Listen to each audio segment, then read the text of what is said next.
مگر سر، ڈاکٹر صاحب کسی کلائنٹ کے ساتھ مصروف ہوں تو ڈسٹرب کیے جانے پر سخت خفا ہوتے ہیں۔ اس بات سے انہوں نے سختی سے منع کیا ہوا ہے۔ وہ اپنی ہمت جمع کر کے بولی۔ ٹھیک ہے، اس نے سر ہلایا اور اپنا موبائل آن کیا۔ وہ غالباً ڈاکٹر صاحب کے پرسنل سیل نمبر پر رابطہ کر رہا تھا، مگر شازیہ جانتی تھی کہ اس کا کوئی فائدہ نہیں ہوگا۔ ڈاکٹر صاحب کسی کے ساتھ مصروف ہوتے تھے تو اپنا سیل فون آف رکھتے تھے، اور ایسا ہی ہوا کیونکہ کچھ دیر بعد وہ شخص ایک مرتبہ پھر شازیہ سے مخاطب تھا۔ آپ ڈاکٹر صاحب کو اطلاع تو دے دیں بی بی، وہ ناراض ہوئے تو میں سنبھال لوں گا۔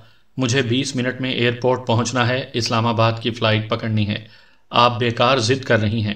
یہ سارے کا سارا آوا ہی بگڑا ہوا ہے، جو بھی آتا ہے سر پر سوار ہو جاتا ہے۔ تہذیب نام کی کوئی شے ہی نہیں ان میں۔ شازیہ کو غصہ آنے لگا۔ میرے متعلق نہ بتائے جانے پر میرا خیال ہے کہ ڈاکٹر صاحب زیادہ ناراض ہوں گے۔ آپ چیک کر کے تو دیکھیں۔ اب کہ اس شخص نے اسے تنبیہ کرنے کی کوشش کی، شازیہ نے جھنجھلا کر انٹرکام ریسیور اٹھا لیا۔ جی مس شازیہ، کیا گوریا صاحب پہنچ گئے؟ ڈاکٹر صاحب نے دوسری جانب دیکھا، جو اپنا کان سہلاتے ہوئے اسے دیکھ رہا تھا، جیسے کہہ رہا ہو اب بتاؤ کیا میں غلط کہہ رہا تھا؟ جی سر، شازیہ نے کہا۔ آپ انہیں بھیج دیں، سعید صاحب فارغ ہو کر باہر آنے والے ہیں۔ ڈاکٹر صاحب کی آواز آئی۔ جی سر، شازیہ نے مری ہوئی آواز میں کہا۔ وہ جب سے یہاں جاب کر رہی تھی، بغیر اپائنٹمنٹ کے کوئی نواب کا بچہ بھی ڈاکٹر صاحب سے نہیں مل سکا تھا۔ اس شخص میں کیا بات ہے خاص؟ اس نے جھنجھلاتے ہوئے سوچا اور اس شخص کو اندر جانے کو کہا۔ Miss Shazia, it is my turn now. Mrs Shazia, اب میری باری تھی، اس کے سامنے بیٹھی مسز سہگل نے پہلو بدل کر کہا۔ وہ اتنی دیر سے شازیہ اور اس شخص کے درمیان ہونے والی بحث سن رہی تھی۔ شاید ان صاحب کو کوئی ایمرجنسی ہے، اسی لیے ڈاکٹر صاحب نے اجازت دے دی، ورنہ آپ جانتی ہیں کہ ڈاکٹر صاحب نے کبھی ایسے بے اصولی نہیں کی۔ شازیہ نے ایک بودی سی بات بنائی، جبکہ دل میں وہ خود بھی اس بات پر حیران تھی۔ ہمارے کچھ قارئین آپ کی نجی زندگی کے بارے میں جاننا چاہتے ہیں۔ آپ اب اس عمر میں کیسی زندگی گزار رہی ہیں؟ آپ کی روٹین کیا ہے؟ وغیرہ وغیرہ۔ کیا آپ ان سوالات کے جوابات دینا پسند کریں گی؟ حسن کمال ماپارہ بیگم سے پوچھ رہا تھا۔ اس عمر میں روٹین کیا ہو سکتی ہے؟ اللہ کو یاد کرتے ہیں اور اپنے گناہوں کی معافی مانگتے ہیں، ماپارہ بیگم نے نیچی آواز میں کہا۔ آپ سوشل تقریبات میں شرکت کرتی ہیں؟ صرف بہت قریبی تعلق داروں کے بلاوے پر جاتی ہوں۔ اس حویلی کے مینٹیننس کیسے ہوتی ہے؟ آپ اپنا کتنا وقت اسے دیتی ہیں؟ یہ عمارت خاصی پرانی ہے، اس کو درست حالت میں رکھنے کے لیے وقت اور پیسہ دونوں ہی وافر مقدار میں ہونے چاہیے، ہے نا؟ حسن نے تیسرا سوال پوچھا۔ یہ تو ہے، اللہ کا شکر ہے کہ اب تک کام چل رہا ہے۔ آپ نے شادی کیوں نہیں کی؟ تمام عمر تنہا کیوں گزار دی؟ حسن کے چوتھے سوال پر ایک طرف بیٹھ کر ستار کے تاروں کے ساتھ نبرد آزما فیضان کے کان بھی کھڑے ہو گئے۔ حسن کے اس سوال پر ماپارہ خاموش رہیں۔ میم، آپ کو میرا سوال برا لگا؟ حسن نے پوچھا۔ نہیں، ماپارہ بیگم نے کسی خیال سے چونکتے ہوئے جواب دیا۔ یہ برا لگنے والا سوال نہیں، مگر انتہائی ذاتی ہے۔ کیا یہ ضروری ہے کہ اس کا جواب دیا جائے؟ نہیں، کچھ اتنا بھی ضروری نہیں، حسن نے سر ہلایا۔ لیکن اب چونکہ نوجوان نسل جو ہمارے پرچے کی قاری ہے، اس کی توجہ آپ کی شخصیت اور فن کی طرف مبذول ہو گئی ہے، تو اس طرح کا سوال ذہن میں آنا ایک فطری سی بات ہے۔ لوگوں کو اس قسم کے سوالات میں خاصی دلچسپی ہوتی ہے نا؟ ہوتی ہوگی، ماپارہ بیگم نے بے نیازی کا مظاہرہ کیا۔ بہرحال میں اس کا جواب نہیں دوں گی۔ ایک بات بتاؤں میم؟ فیضان اپنی جگہ سے اٹھ کر ان کے سامنے آ گیا۔ جب آپ یہ کہیں گی کہ آپ اس سوال کا جواب نہیں دیں گی کیونکہ یہ ایک انتہائی ذاتی سوال ہے، تو پھر کئی طرح کے سوال اور شکوک سر اٹھائیں گے۔ بہتر ہے کہ آپ اس کا کوئی مختصر سا جواب دے دیں، کیونکہ جواب نہ دینے کی صورت میں پڑھنے والے زیادہ متجسس ہو جائیں گے اور کہیں گے کہ کوئی بات ضرور ہے۔ تمہارے ذہن میں بھی یہ تجسس پیدا ہوا؟ ماپارہ بیگم نے اس سے پوچھا۔ اس نے اثبات میں سر ہلا دیا۔ اور تمہارے ذہن میں بھی؟ اب کہ انہوں نے حسن کو مخاطب کیا، اس نے بھی سر ہلایا۔ یقیناً، بس اسی قسم کے سوالات اور تجسس سے میں گریزہ رہی عمر بھر۔ انہیں تاؤ آ گیا۔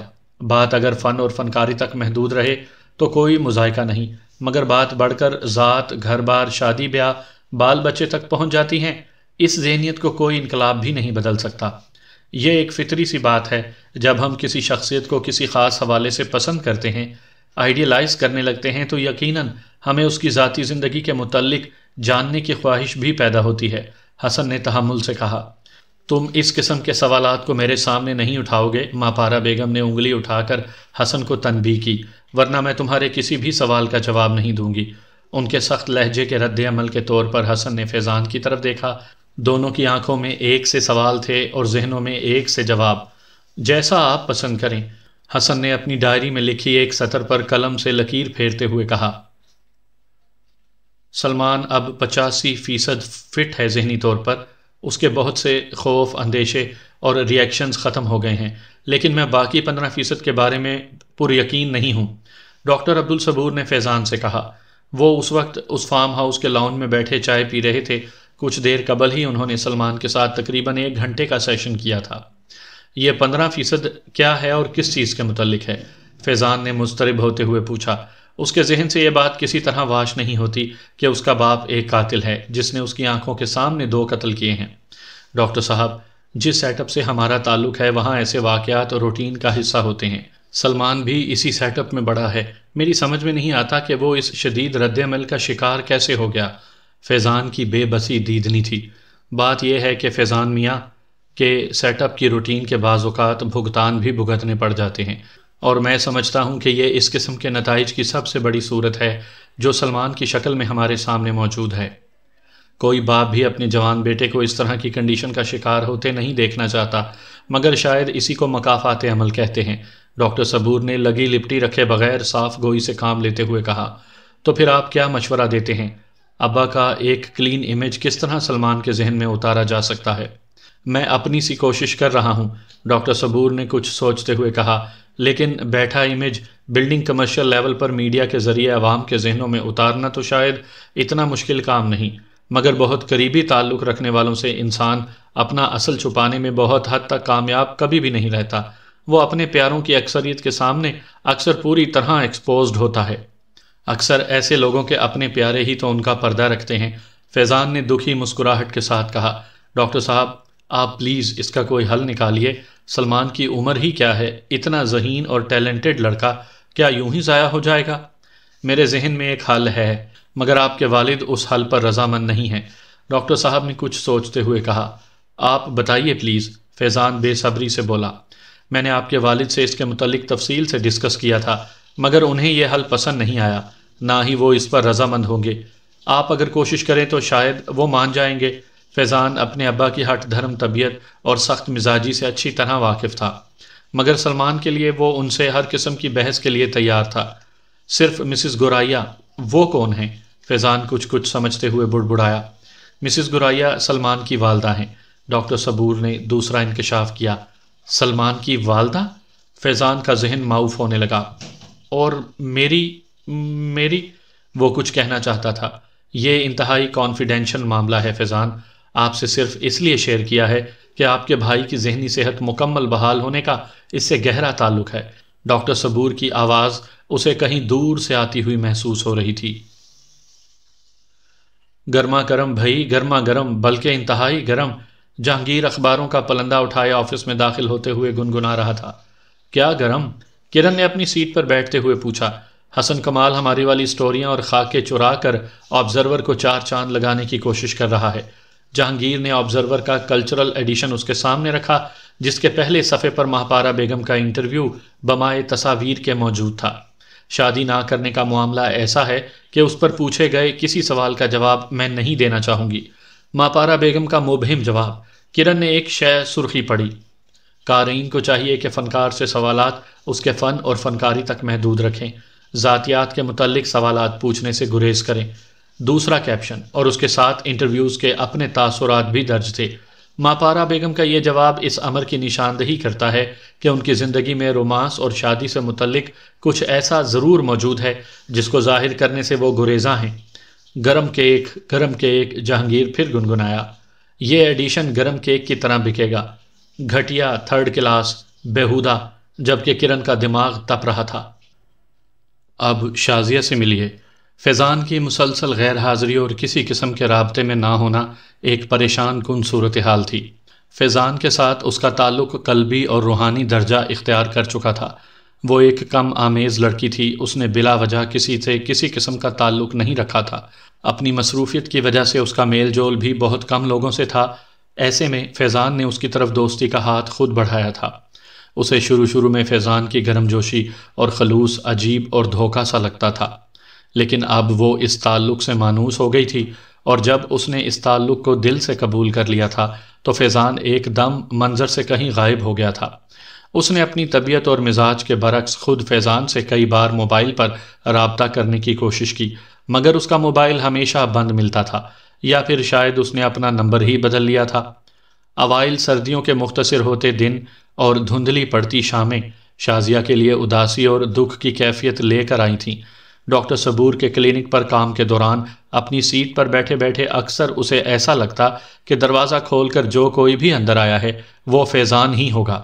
اسے اکثر چہروں پر اس ہنستے مسکراتے چہرے کا گمان ہوتا، پھر اس کے کانوں میں اس کی بھاری آواز گونجتی، کیسی ہو؟ ارے میں غالباً بہت دن بعد ادھر آیا، میں جتنے دن بھی یہاں نہیں آیا میں نے تمہیں بہت مس کیا۔ وہ نظریں کمپیوٹر کے مانیٹر کی اسکرین پر جمائے جمائے سوچتی، میری طرف دوستی کا ہاتھ بھی خود ہی بڑھایا اور اچانک غائب بھی خود ہی ہو گیا۔ پھر اسے یاد آتا وہ کہتا تھا، مجھے تمہارا ایسے سادہ اور معصوم لوگ اچھے لگتے ہیں، تمہارا چہرہ کتنا سادہ ہے اور تم میں بناوٹ تو نام کو بھی نہیں۔ آج کل ایسے چہرے کہاں نظر آتے ہیں؟ کم، بہت ہی کم۔ وہ ایک سرد آب بھر کر اپنا دھیان کسی اور بات میں لگانے کی کوشش کرتی، مگر تھوڑی دیر بعد ہی اس کا خیال پھر فیضان کے تصور میں بھٹک جاتا۔ وہ کئی مرتبہ اگلے 15 دن کی اپائنٹمنٹ لسٹ چیک کرتی، شاید کہیں فیضان مسز گوریا کے متعلق کچھ معلوم کر لیا ہوگا۔ ان کا ان لوگوں سے کیا تعلق ہو سکتا ہے؟ آج کل تو وہ ماہپارہ بیگم کے نام سے خبروں میں خاصی ان نظر آ رہی ہیں۔ اسے خیال آیا، کلینک پر آئے اخبارات اور رسائل میں اسے کبھی مسز گوریا کی تصویر اور انٹرویو نظر آ جاتا تو اسے فیضان اور بھی شدت سے یاد آتا۔ دو ایک مرتبہ وہ ڈاکٹر عبدالصبور سے سلمان یا مسز گوریا کے متعلق کوئی سوال کرتے کرتے رہ گئی۔ اسے معلوم تھا کہ ایسے سوالات کے جواب میں اسے صرف ڈاکٹر صبور کی ڈانٹ ہی سننے کو مل سکتی ہے۔ شہر کی سڑکوں اور راستوں پر بھی اس کی متلاشی نظریں فیضان کا چہرہ ڈھونڈتی رہتی، شاید کبھی کہیں وہ اچانک ہی نظر آ جائے۔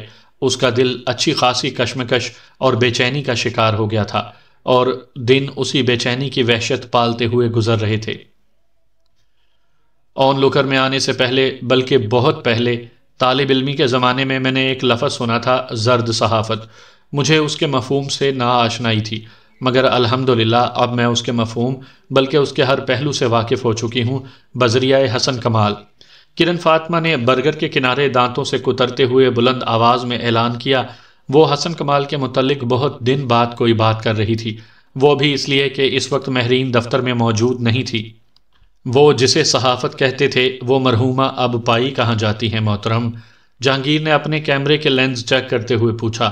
ہمارے ہاں، کرن نے فخریہ انداز میں کہا، جبھی تو حسن کمال ہمیں چھوڑ کر چلا گیا۔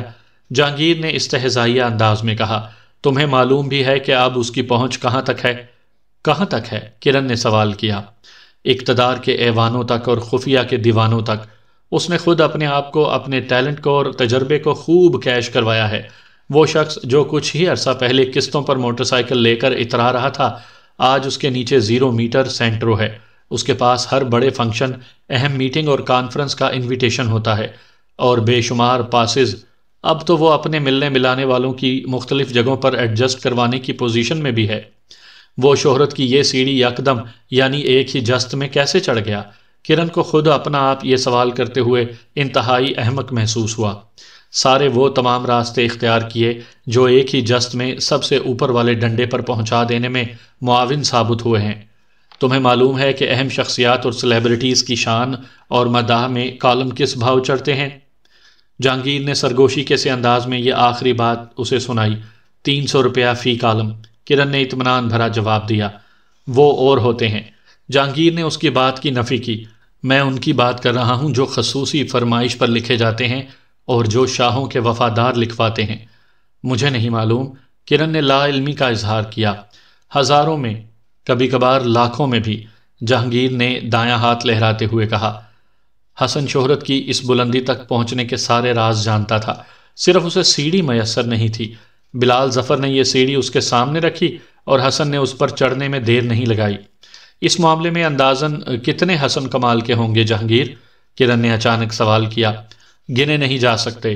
یہ جو بڑے بڑے نام ہیں نا جن کو ہم سب آئیڈیلائز کرتے ہیں، یہ سب حسن کمال کے آئینے ہیں۔ ملک و قوم کے نام پر آٹھ آٹھ آنسو بہانے والے، ملک و قوم کا نام بیچنے والوں کے پٹھو، یہ سب مرحومہ صحافت بی بی کی فاتحہ پڑھ کر 100واں 10واں 40واں تک کر چکے اس کا۔ اب تو اتنی برسیاں گزر چکی محترمہ کہ سب اس کا نام بھی بھول گئے۔ اب انہوں نے اس مرحومہ کے اوپر زرد غلاف چڑھا رکھا ہے۔ جہانگیر کا تلخ ہوتا ہوا لہجہ، اس کے اندر موجود کشمکش اور ڈپریشن کا غماس تھا۔ تم ایک مٹھی بھر لوگوں کے گروہ کی بات سنا رہے ہو جہانگیر۔ تم بھول گئے شاید کہ برائی کا تناسب اچھائی کے مقابلے میں کچھ بھی نہیں۔ کرن نے اسے تسلی دینے کی خاطر کہا، ہو سکتا ہے کہ ایسا ہی ہو۔ جہانگیر نے اپنے تلخ لہجے پر قابو پانے کی کوشش کرتے ہوئے کہا، مگر جو بھی ہے تمہیں ماننا پڑے گا کہ اس کا تناسب بھلے کم ہو، یہ اتنی طاقتور ہوتی ہے کہ زیادہ تناسب والے پر غالب آ جاتی ہے اور ہر جگہ اسی کا عکس نمایاں ہو جاتا ہے۔ اب تم دیکھو، تم نے ماپارا بیگم اور ان کے خاندان پر لکھے جانے والے مضامین کا سلسلہ اس نیک نیتی کے ساتھ شروع کیا تھا کہ فن کی اتنی خدمت کرنے والے اس خاندان کا نام زندہ اور روشن کیا جا سکے۔ اس وقت تک کسی اور صحافی، پرچے، اخبار یا چینل کو ان کا نام تک یاد نہیں تھا، مگر ایک بار تمہاری کاوش سامنے آنے پر ان کی شخصیت پر لکھنا جیسے ایک ٹرینڈ بننے لگا ہے۔ معاملہ ان کی ذات کی ایکسپلائٹیشن تک چلا گیا ہے، اور اس کو سب سے زیادہ ایکسپلائٹ حسن کمال نے کیا ہے۔ تم جس نے یہ سلسلہ انتہائی خلوص نیت سے شروع کیا تھا، پس منظر میں جا چکی ہو، جبکہ حسن کمال جس نے اپنے آرٹیکل نما انٹرویو میں ان کی شخصیت پر چھینٹے اڑانے میں کوئی کسر اٹھا نہیں رکھی، اس حوالے سے پہچانا جانے لگا ہے کہ اس نے ایک کلاسیکل داستان کو اتنے لطیف پیرائے میں بیان کیا کہ لطف آ گیا۔ ارے ہاں، کرن جو اپنی ریوالونگ چیئر پر بیٹھی پیچھے کی طرف ہو رہی تھی، اچانک کچھ یاد آنے پر سیدھی ہو گئی۔ ماپارا بیگم کے ملازم خاص فتح خان کی جانب سے کئی فون آ چکے ہیں کہ ہم نے جو کچھ ان کے انٹرویو اور رسمی گفتگو کے ساتھ سلوک کیا ہے، اس کے نتائج ہمیں بھگتنے پڑیں گے۔ میری سمجھ میں یہ نہیں آ رہا کہ یہ سب لغویات آن لوکر کے بجائے آبزرور میں پڑھنے کے باوجود وہ ہمیں کیوں دھمکیاں دے رہے ہیں؟ اس لیے کہ وہ حسن کمال کا نام پڑھ چکے ہیں اس مضمون کے ساتھ، اور حسن کمال کو وہ آن لوکر کے ساتھ ہی منسوب سمجھتے ہیں۔ نعیم نے اس ساری گفتگو میں پہلی مرتبہ حصہ لیتے ہوئے کہا، اور یہ بھی مت بھولیے کہ آن لوکر میں شائع ہونے والے اس مضمون کی پہلی قسط کے نتیجے میں ماپارا بیگم کے حضور اسی نے پیش دی تھی۔ کوئی پتہ نہیں کہ وہ اس انٹرویو نما آرٹیکل کے لیے ماپارا بیگم سے دوبارہ آن لوکر کے لیے ایڈیٹوریل بورڈ کے ایک رکن کی حیثیت سے ہی ملا ہو۔ جہانگیر نے خیال ظاہر کیا، مگر انہیں اس سے بات کرنے سے پہلے یہاں سے تصدیق تو کرنی چاہیے تھی۔ کرن نے صورتحال کو کچھ سمجھتے ہوئے کہا، انہیں تصدیق کرنے کی کیا ضرورت تھی جبکہ انہیں اس بات کا 100% یقین تھا؟ نعیم نے مسکرا کر کہا، او میرے خدا! کرن نے اپنی پیشانی ہاتھ سے مسلتے ہوئے کہا، کیا اتنا کچھ اور اتنا زیادہ بھی ہو سکتا ہے؟ آپ کیا سمجھتی ہیں مس کرن فاطمہ کہ جتنی پرخلوص اور نیک نیت آپ ہیں، باقی سب بھی ایسے ہی ہیں؟ جہانگیر نے طنزیہ انداز اختیار کیا، آپ اب اپنے پاس U2 طیارے سے نکل آئیے۔ یہاں سب کے سب اپنے لیے چانس بننے اور پھر اس سے فائدہ اٹھانے کے وقت کے انتظار میں لائن لگے کھڑے ہیں۔ جس کا موقع ملتا ہے وہ لائن سے نکل جاتا ہے، اسے اوپر جانے کا، ترقی کرنے کا چانس اور ٹکٹ جو مل جاتا ہے۔ اس کا مطلب ہے کہ تم لوگ بھی اس سے مبرا نہیں ہو؟ کرن نے مشکوک انداز میں ان دونوں کی طرف دیکھتے ہوئے کہا۔ یقیناً ان دونوں نے ایک دوسرے کی طرف دیکھ کر شانے اچکا کر ایک ساتھ کہا، اس زمانے میں ان وسائل کے ساتھ جو ہمیں یہاں میسر ہیں، ایک فیملی کو سپورٹ کرنا بہت مشکل ہے۔ ہمیں اس دائرے سے باہر نکلنے کا چانس ملا تو ہم ضرور اس سے فائدہ اٹھانے کی کوشش کریں گے، جہانگیر نے صاف گوئی سے کام لیتے ہوئے کہا، اور پھر جب بہتر زندگی گزارنے کے مواقع میسر ہوں تو پھر ہم ان سے فائدہ کیوں نہ اٹھائیں؟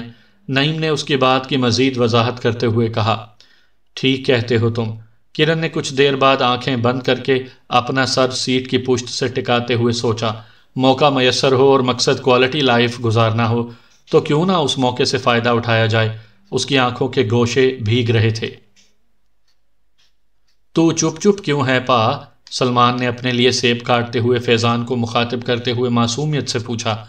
کچھ نہیں یار، لے تو سیب کھا۔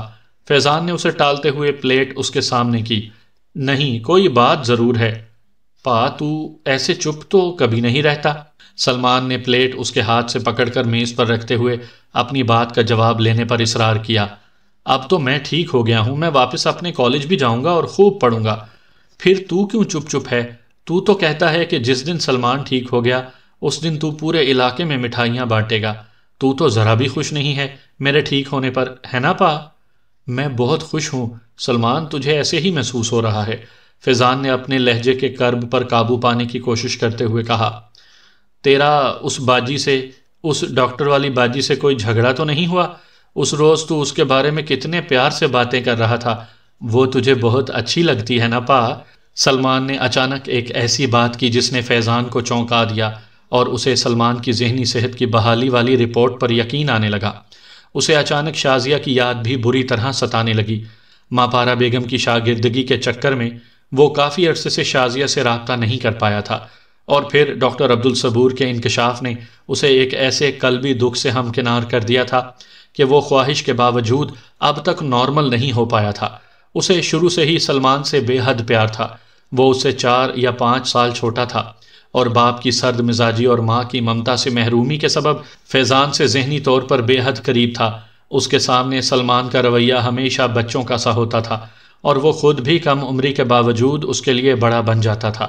اس نے سلمان کے بہت ناز اٹھائے تھے اور اس کی فرمائشیں اور ضدیں پوری کرنا اپنا اولین فرض سمجھتا تھا۔ سلمان کے ذہن کے عدم توازن پر وہ عرصے سے پریشان چلا آ رہا تھا، مگر جب وہ ذہنی صحت کی مکمل بحالی کے بالکل قریب نظر آیا تو ڈاکٹر صبور کے انکشاف نے اسے سلمان کے دل سے اور احساسات سے دور کر دیا تھا۔ اسے اپنے اور سلمان کے درمیان ایک ناقابل عبور خلیج حائل ہوتی نظر آنے لگی تھی۔ ماپارہ بیگم اگر سلمان کی والدہ تھیں اور اس کے علاج معالجے میں ان کی دلچسپی کی وجہ بھی یہی تعلق تھا، تو پھر وہ خود کون تھا؟ وہ کس ماں کی اولاد تھا؟ اس کی ماں کہاں تھی؟ زندہ تھی یا مر چکی تھی؟ اس کے ذہن میں متعدد ایسے سوال اٹھتے تھے، مگر اس کی بے بسی کا عالم یہ تھا کہ وہ یہ سوال کسی سے کر نہیں سکتا تھا، ماں سوائے اپنے اس باپ کے جس کے دل میں بقول سلمان کے دل نہیں پتھر دھڑکتا تھا۔ اچانک ہی اسے اپنا آپ سلمان کے سامنے چھوٹا اور حقیر معلوم ہونے لگا تھا۔ وہ کتنا خوش قسمت تھا کہ اس کی ایک ماں تھی جو زندہ اور موجود تھی، جس کا دل سلمان کی محبت سے لبریز تھا، ایسی محبت سے جس کا ہاتھ مجبور ہو کر وہ بہت سی نادیدہ پابندیوں کے باوجود اس کی خبر گیری بھی کرتی تھیں، اور یقیناً اس کے لیے دعا گو بھی رہتی ہوگی۔ جبکہ وہ خود کیا تھا؟ وہ کس سے متعلق تھا؟ بعض اوقات تو ایسے لگتا کہ وہ ایسی باتیں سوچتا سوچتا خود بھی کسی ذہنی بحران کا شکار ہو رہا تھا۔ کبھی اسے ماپارہ بیگم کا خیال آ جاتا۔ وہ وزادار، خوش گفتار، خوش گلو اور آن بان رکھنے والی خاتون سلمان کی والدہ ہو سکتی تھی تو اس کی کیوں نہیں؟ اسے اپنے باپ کی پراسرار شخصیت پر غصہ آنے لگتا۔ خدا معلوم وہ عمر بھر کس قسم کے مشاغل میں مصروف رہے اور اب بھی کیا کرتے پھر رہے تھے۔ کیسی ایب نارمل زندگی تھی خود ان کی بھی اور ان دونوں بھائیوں کی بھی۔ عمر بھر خود بھی گھر والی کے بغیر زندگی گزاری اور اپنی اولاد کو بھی ماں کی محبت سے محروم رکھا۔ اگر انہوں نے ماپارہ بیگم سے شادی کی ہی تھی تو اسے سب لوگوں کے سامنے تسلیم کر لینے میں کیا حرج تھا، اور جب سلمان کی والدہ زندہ تھیں تو اسے ان سے محرومی کی سزا کیوں دی گئی؟ وہ جتنا ان خطوط پر سوچتا اتنا ہی الجھتا جاتا تھا، اور انہی الجھنوں کا شکار ہو کر وہ اپنی روزمرہ کی روٹین کے بہت سے کام بھولنے لگا تھا۔ اب وہ آفس سے واپسی پر زیادہ وقت گھر پر یا سلمان کے پاس گزارنے لگا تھا۔ اس انکشاف کے بعد وہ ماپارہ بیگم کے پاس بھی نہیں گیا تھا۔ نہ جانے اسے ایسا کیوں محسوس ہوتا تھا کہ وہ ان سے نظریں ملا نہیں پائے گا اور ان سے وہ استادی شاگردی والا رویہ بھی قائم نہیں رکھ پائے گا۔ یہی وجہ تھی کہ اتنے عرصے سے اس نے شازیہ سے بھی رابطہ نہیں کیا تھا۔ اس روز سلمان کے یاد دلانے پر اسے اپنی اس زیادتی کا شدت سے احساس ہوا، اور اسی رات اس نے شازیہ کو فون کیا۔ اس کی توقع کے عین مطابق وہ خفا تھی اور افسردہ بھی۔ اس نے شازیہ سے معذرت کر لی اور اپنی دوستی کے بدستور قائم رہنے کا یقین بھی دلایا تھا۔ وہ اپنی طبیعت کے مطابق فوراً ہی مان بھی گئی۔ فیضان کو اس کی سادگی اور معصومیت پر پہلے سے زیادہ رشک آیا۔ یہ کتنا اچھا ہے کہ انسان فوراً دوسروں کی بات کا اعتبار کر لے۔ ہاں، شکوک تو زندگی کو تلخ بنانے کے سوا اور کچھ کر ہی نہیں سکتے، اس نے سوچا، اور جلد ہی شازیہ سے ملاقات کا ارادہ کرتے ہوئے اس نے اسے خدا حافظ کہا تھا۔